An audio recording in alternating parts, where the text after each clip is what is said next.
Welcome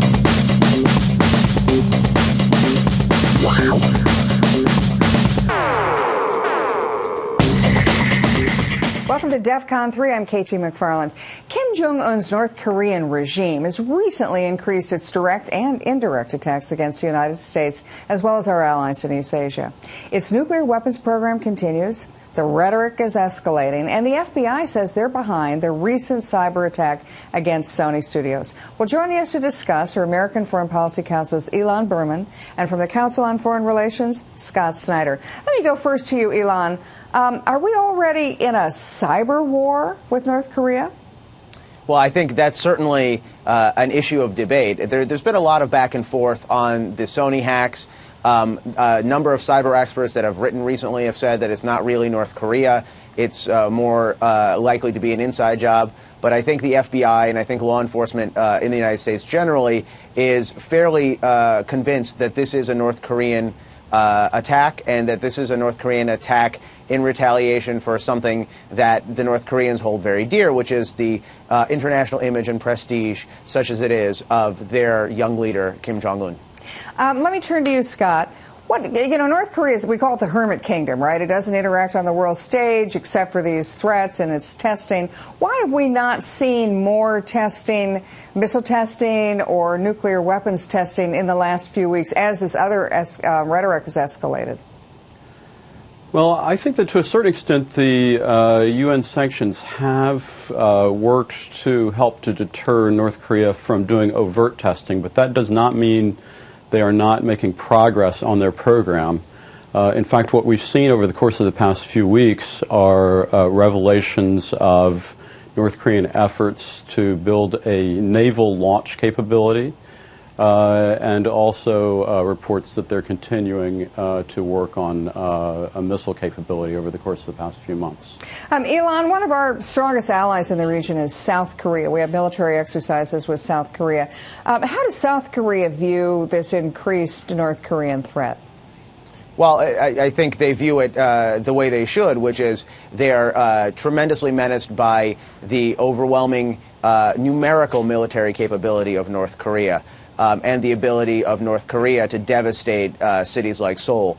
But this is interesting because North Korea, and this is not new, they've done this for a while, has used that as a point of leverage in their discussions, not with South Korea, but with the United States.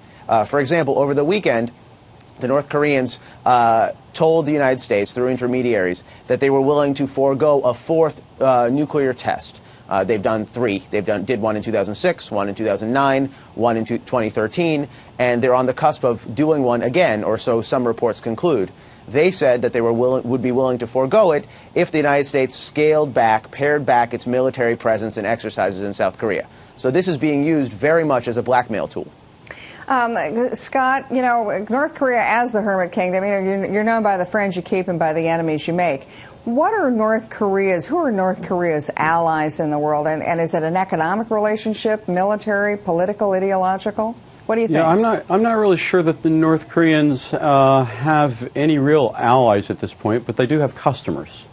And Iran and Syria have been among their most active economic relationships. Of course, there are suspicions that North Korea is engaged in nuclear and missile cooperation with both of those two states. As we go through the next couple of months, one of the big issues in American foreign policy is going to be the relationship with Iran, Iran's nuclear program, Iran's support of Assad of Syria. Ilan, what do you make of the North Korean contribution to Iran's nuclear program? Well, the question of their contribution on the nuclear front is somewhat speculative. There's a lot of experts that say that there's circumstantial evidence, but there's not a lot of there. Where there is concrete evidence of North Korean-Iranian collusion is, for example, on cooperation on ballistic missiles. The mainstay of Iran's ballistic missile arsenal is a missile called the Shahab-3. The Shahab-3 is a North Korean missile, a Nodong, that they've repurposed. And the Iranians have exhibited a pretty significant on-the-ground presence at virtually every single one of the ballistic missile tests that the North Koreans have carried out over the last several years, and also at the nuclear tests. So the idea that there's no cooperation at all is simply farcical. Well, then let me turn to you, Scott. What keeps you up at night with regard to North Korea?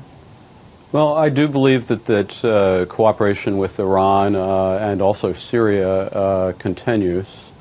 But I think the thing that we should really be concerned about is that North Korea has expressed hostile intent repeatedly toward the United States, and they continue to work unchecked to build a capability to try to reach the United States. I think that's their clear goal, and if we don't put into place a mechanism by which to stop them, then the situation is going to be considerably worse in the future than it is today.